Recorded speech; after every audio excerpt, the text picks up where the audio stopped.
Tonight, on Would I Lie to You? Leave it, it's Phil Daniels. I say, it's Michael McIntyre. And their team captain, David Mitchell. And facing them tonight, she knows who's who. It's Laverne. He hasn't a clue.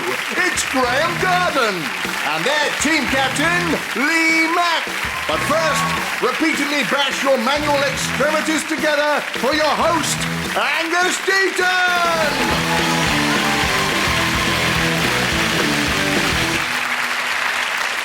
Good evening and welcome to Would I Lie to You, the only show where you have to spot which of our panellists are cheats, fibbers and downright liars. 1 in 5 people tell lies in the workplace, though if you work at a call centre, that figure rises to nearer 5 in 5. 2/3 of all CVs contain lies, most often about age. For example, Jerry Halliwell's CV states she was born in the 20th century. And there is a machine that can distinguish between truth and lies. It's called a wife. Which brings us hurtling into round 1, Home Truths, where our panellists read out statements from the cards in front of them. As yet, they don't know what's written on the card, a true fact or a whopper of a lie. Ideally, they need quick wits, a poker face, and in a perfect world, the ability to read. So with that in mind, Phil, you're up first. In real life, my next-door neighbour is called Ian Beale. Ah. Your next-door neighbour's called Ian Beale? Yes. Right. Where do you live? In Gospel Oak. Right. Which is in North London. It's North London. I live in North London. The Beales of North London. Yes. Yeah. There are 4 Beales. Yes? Yes. Who are the others? There's Mrs. Beale, Brian Beale and Ian Beale. And is he as wonderfully interesting as the character Ian Beale? Well, he's quite good fun. I drink with him sometimes. He's a postman. And he's always in the pub by 12 o'clock in Gospel Oak, the Old Oak. I've been in the Old Oak. Have you been in the Old Oak? Yeah, but I didn't buy a drink there. I left. You ran away, didn't you? It's quite... I thought they don't do goat's cheese tartlets here. No, they drink beer. That's what they do. So how did you find out about Ian Beale? Well, I met him in the pub. Right. And he said, oh, look, oh, hey, you're in EastEnders and I'm Ian Beale. Oh, right, but he never bothered shouting over the fence when he saw you in the garden? No, I didn't know he lived next door to me. Shane McGowan lived there before he did. So this bloke followed a strict etiquette of shouting over the fence to people only if he moved in before them? No, I'm not saying that, am I? I'm saying he told me in the pub. Does the person that live on the other side of Ian Beale, does he talk to him? Over the fence? Sylvester McCoy? No. The real Sylvester McCoy or the real Sylvester McCoy? Lives next door but one? Yes. Do you know, suddenly, for the first time, I'm starting to believe him. Really? Well, anyone that was lying wouldn't make life harder by going, I know, I'll stay. I live next door to the old Doctor Who as well, that'll help. I can't imagine a postman buying Shane McGowan's house, is all. I can't imagine that. Are we saying it's a lie? I think it's a lie. I think it's a lie. I think that it's a lie as well. OK, they're saying that you're lying, Phil. Truth or untruth?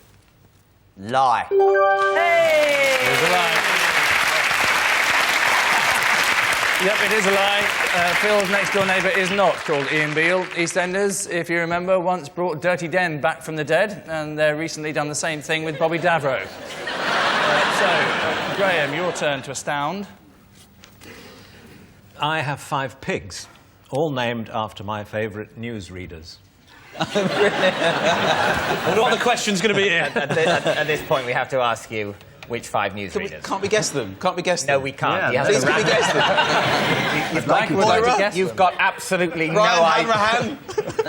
Trevor McDonald. This is suicide. Are you working for them? Sorry. This is the opportunity where Graeme has to rattle off 5 newsreaders No, and you've just handed I him know. 4 on a plate. No, You idiot. No, you're right.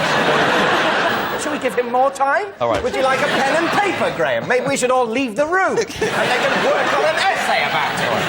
Can I ask? No, you can't. Garden. Silence. What are the name of the 5 newsreaders, please, Graeme? What was the first one you said? Actually, he said Trevor McDonald, and that is one of the pigs is called Trevor McDonald. Yeah. Okay. One which you probably wouldn't have guessed is called Jackie Bird, because she's a BBC Scotland newsreader. All right. Do you live in Scotland? No, but it just looks like a Scottish pig.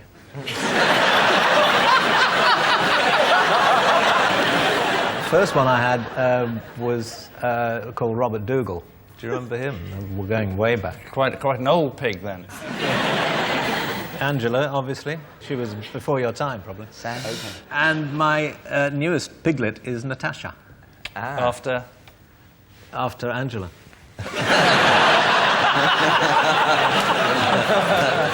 Where do you keep these pigs? Well, they're my pigs. I don't actually have a piggery at home, but there's a farm nearby which keeps them in the yard. And I go and visit them, and they take care of most of the feeding and stuff, but I go and feed them sometimes. And what do you feed them? Scraps. That's the name of my dog. Or at least it was. So have you met any of the 5 newsreaders that you've named your pigs after? I've met Trevor MacDonald and Angela Rippon. Have you said to them, I have a pig named after you? Would you? Do you think this is all adding up? Phil, what do you think? It's a lie. I think it's a lie. I think it's true, but obviously the majority rules. But I will never let it go if I'm proved right. Well, that's disarmingly honest. So you've effectively got to make a decision. I haven't think you, we're David? going to say it's a lie. OK, they're saying it's a lie. Graeme, what's the truth? Shameful. It's a lie.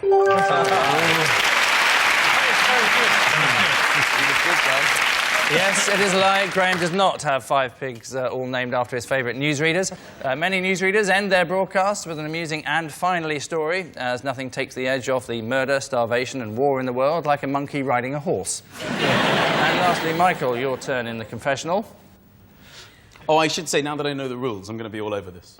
I recall that there are, like, tells, aren't there? People have tells, like when you wink or flare your nostrils or look away. So I'm going to be doing all of them, just in case. This is a bit like when we had Harry Redknapp on the show, isn't it? For 2 weeks, I drove a car that could only turn left. When you say you drove for 2 weeks, you mean you couldn't stop? It just went on and on, turning left? No. I would like to be the sat-nav in that car. Turn right. Turn right! Will you turn right? Why could it only turn left? It was hit. My wife had an accident in it, so you couldn't turn the wheel right. You had to only go left. Why couldn't you turn the wheel right? Because the metal of the car. Hey, hang on, Michael, don't get so technical with me. The metal of the car, yeah? Can you be more specific? What bit of the metal of the car? The metal bit.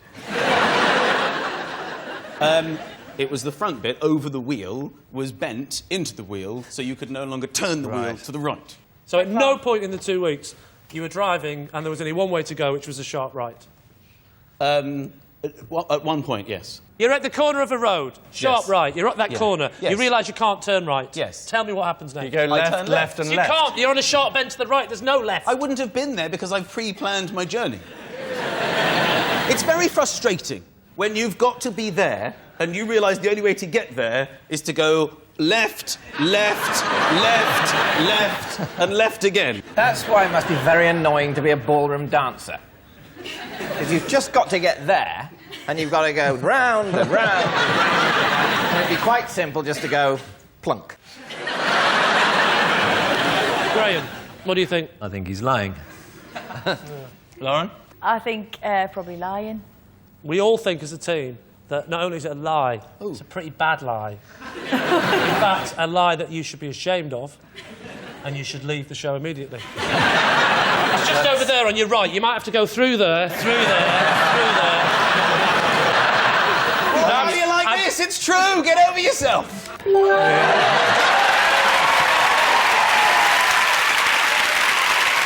It is true. Michael did drive a car that could only turn left for a whole 2 weeks. It would have been less, but unfortunately the AA sent out a van that could only turn right. When it was eventually diagnosed, it turned out the problem was caused by the nut holding the steering wheel.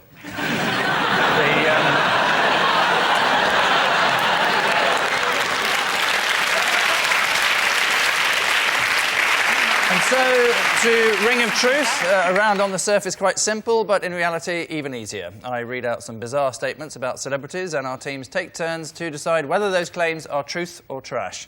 David's team are first. Bono once paid British Airways $1,700 to have his favourite trilby flown first class to a concert in Italy. Or did he? Well, I believe that it might cost $1,700 to fly first class on British Airways. So that I can believe. It was upgraded. What, why? The hat was upgraded. It was. It was upgraded to fly in the cockpit. That's not first class, the cockpit. No, it was upgraded from first class. To the cockpit? To the cockpit. You see, that's you see, never buy a first class ticket. You might end up getting upgraded and having to fly the fucking plane.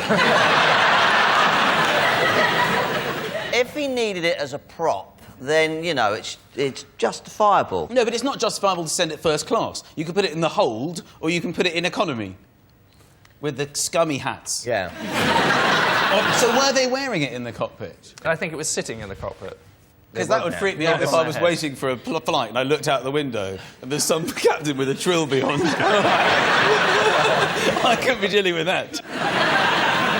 What do you think? You don't...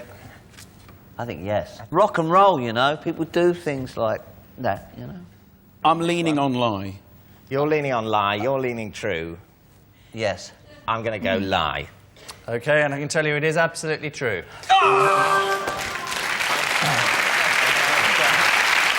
Yep, it is true. Bono did once pay $1,700 to have his favourite trilby flown first class to a concert in Italy. In a totally unrelated story, on the same day, British Airways staff set a new world record for wiping their asses on a hat. Yes, every 3 seconds, Bono does something annoying. Lee's team, you're up next. You may find this slightly strange. Well, I first started reading bottoms about 4 years ago at a party. It was a friend's birthday, and because I'm always saying, no, you can read anything, and the guy says, oh, well, read my bottom. And I did do, and made some predictions, and they came true, so that was how it started. Your boyfriend, is he having problems with his car at the moment? Yeah. He's very enthusiastic about this car as well. It's his happy project, isn't it? His baby, if you like. Do you think I'm on the right career path? I feel your management are very impressed with what you've done so far, because you've clinched some tricky deals.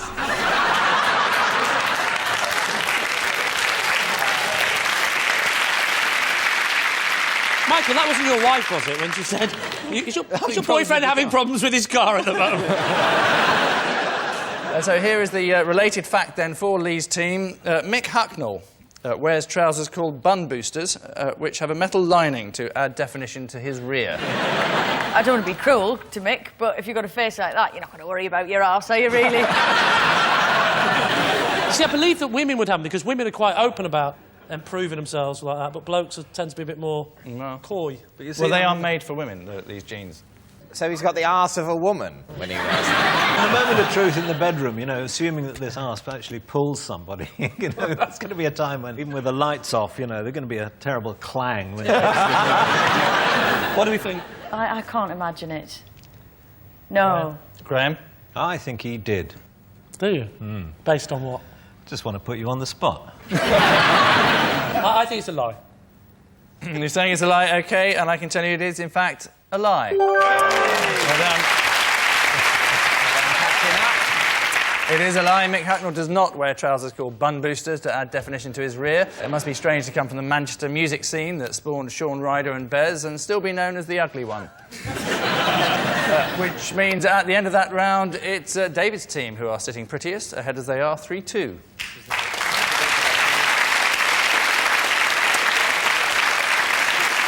Our next round is the curiously titled This Is My, in which Lee's team all claim to have a special relationship with our mystery guest. Only one of them is telling the truth, and it's David's team's job to go through the charade of carefully interrogating Lee's team before taking a wild stab in the dark. So please welcome this week's special guest person, Roger.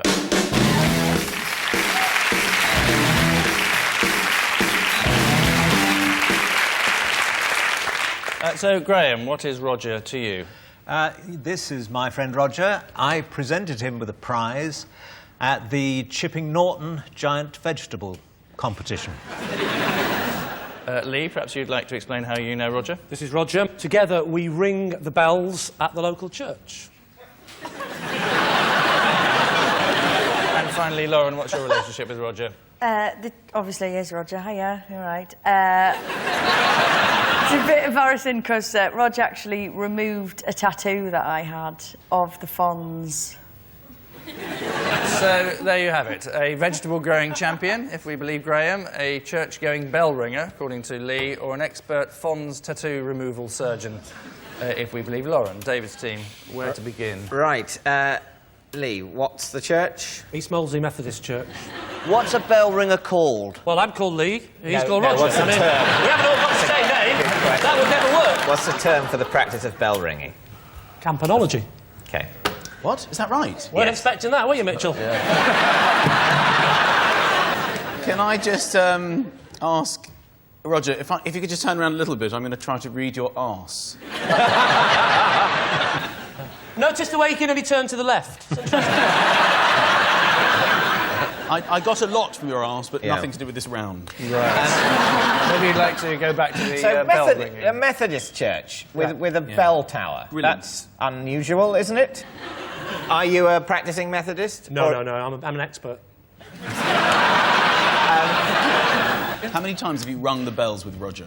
How many times I've rung the bells with Roger? Probably about 6 times, but So you- I've done it about 8 or 9 times, 10 times. What was it about 2.5 months ago that said, I need a new hobby? I met Roger. I was at a neighbour's party, and we got chatting. I'd had a few to drink. I started doing what most people do, which is slightly jokingly ribbing him about his hobby.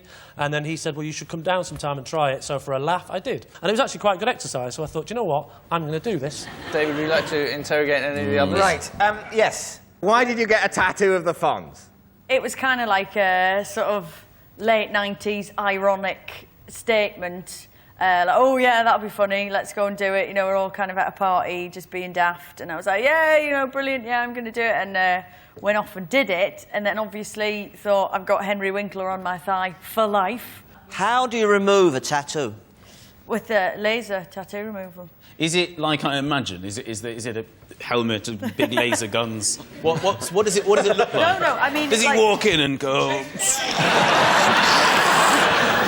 It's like, well, I mean, obviously, you know, the person who's doing it does wear, like, glasses, like protective glasses, but not like a big welder's helmet or anything like that. And it's just like a pulse. This laser technique for removing it, is this quite a sort of surgical, posh, advanced thing? No, I mean, it's not posh. I mean, you've got to pay for it, you know. Well, I that think if doesn't you've mean got... posh and free aren't synonyms. All right, Cambridge boy. All right, Sunderland girl.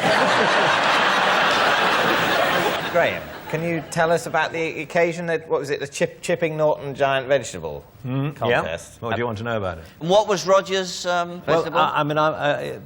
Roger has won a prize several years running, but not always for the same category. Ah. So I know he did win the biggest cucumber one year, and he might have had the longest leak.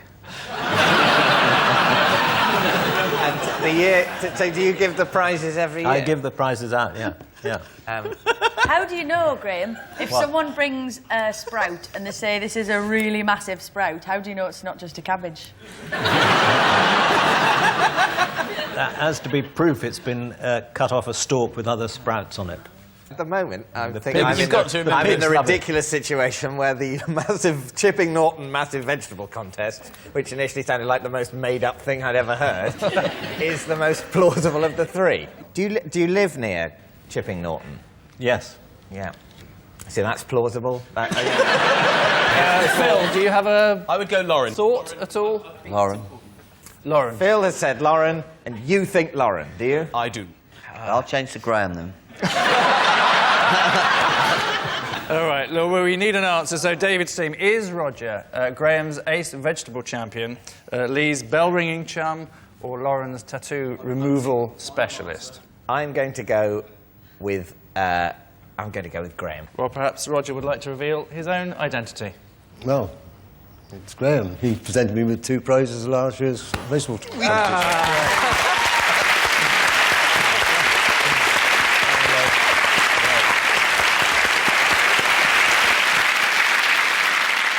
So Roger has won the Chipping Norton Giant Vegetable Competition. Roger's cucumbers are grown purely for size at the expense of all taste and texture and are available at all leading supermarkets. Roger's longest leak was also up for a prize from the British Innuendo Society, as a result of which they gave him one. So, all that means at the end of that round, it's Lee's team who are left licking their wounds, behind as they are 4-2.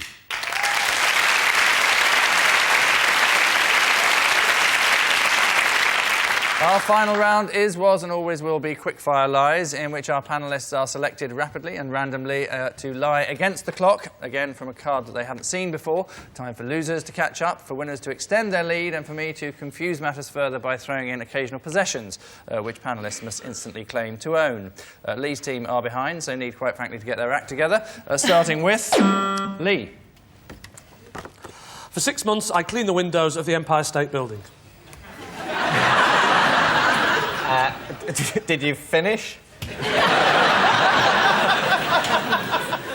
I didn't finish it. Of course, as we all know, it never finishes. What? It's like the Forth Road Bridge. No, it's taller. Oh, right. So when was this in your life? About 1987. Right, and why were you in New York? I was just backpacking around America. And you decided, I'll stick here for... Well, I wasn't backpacking around going like that and going...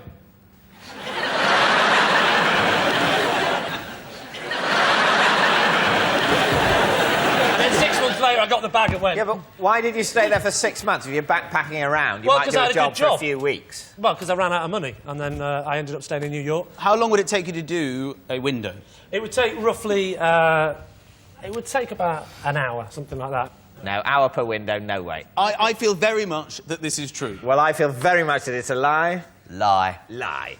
They're saying it is a lie. Lee? It is, in fact, a lie. It's a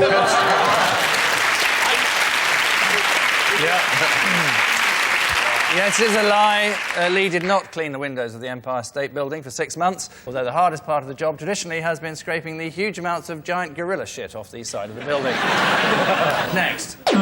David. When I was little, I used to dress myself as an 18th century nobleman. Yeah, you definitely did. Look at him. Yes. Why? Yeah. Well, fun. Can you describe the what costume? did you wear, yeah? Well, it wasn't perfect. It basically involved tucking my trousers into my sort of knee-length socks and tying a bit of string around a small Mack to make it more like a kind of tailcoat.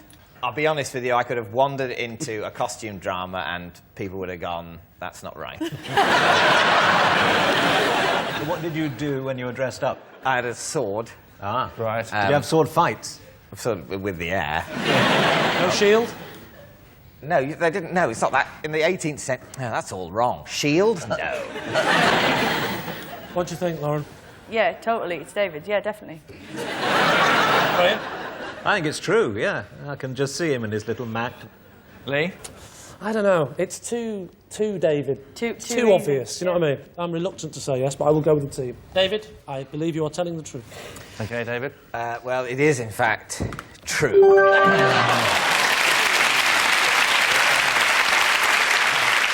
Yeah, it is true. David did dress as an 18th century nobleman when he was little. The 18th century was a vibrant period, richly populated with impressive historical figures. Voltaire, Dr. Johnson, Russell Brand. Next, Lauren. I got my head stuck in railings 3 times in the same week. Recently? Or...? No, this is when I was very little, quite young. What were you trying to achieve through these railings? Well, nothing. I wasn't, like, trying to get to the other side. I'm not a fucking idiot, am I? Well... How long was your head in there? When you're a kid, time flies, doesn't it? No. quite the reverse. When you're a kid, time feels a lot longer. A year when you're like 3 is a third of all the time you've known. Well then, yeah, it felt like ages. Yeah. Did you freak out and scream and cry, or were you sort of calm about it? I think I was kind of like stupid enough to do it, but intelligent enough to be embarrassed. So I didn't make too much of a fuss. I was just, oh God. How old were you? Like a kid, like 6. 5. Because I don't think I was intelligent enough to be embarrassed when I was 5. When I did something incredibly stupid when I was 5, I would just happily have cried and shouted and said, get me out of this situation, ow, ow, rather than going, oh, I've actually been rather a fool. All right, so, David, what kind of decision are you veering towards at the moment? I suppose, well, it's eminently plausible. It is, so, isn't yeah, it? shall we say true? OK, we'll say true. Yeah. You're saying it's true? OK. Lauren, are you lying through your teeth? OK, it is true. Did it. Yes, it is true. Lauren did get her head stuck in the railings 3 times in the same week. Still, it made a change from the traditional Sunderland pastimes of dog fighting, badger baiting and marvelling at electricity. Next, Phil. Possession. Ah, right, you need to look inside your box. Tell us what it contains.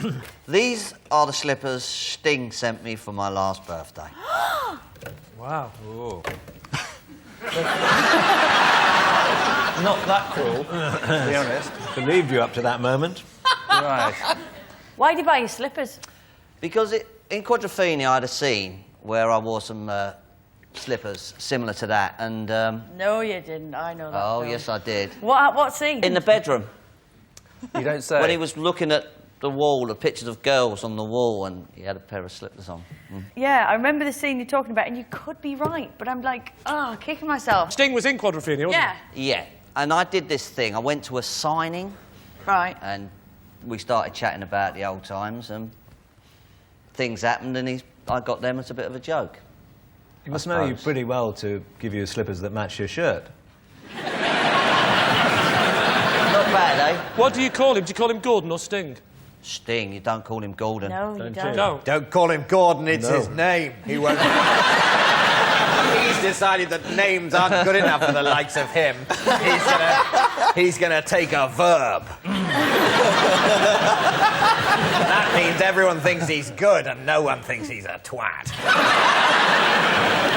Would you do me a favour? Could you just put one of your feet up on the desk next to the slipper and we'll check the size?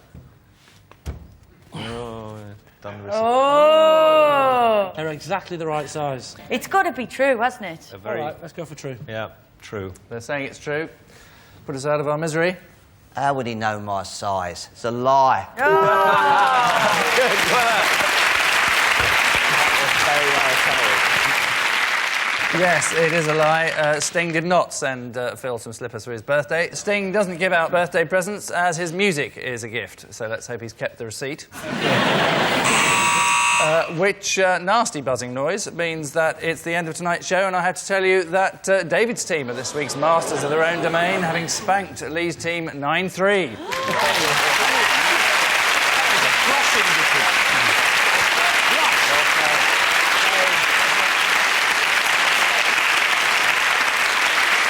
So, hurrah to our winners, Yabu shucks to our losers, and I leave you with news that according to scientific research, a common indicator that someone's lying is if they start sweating.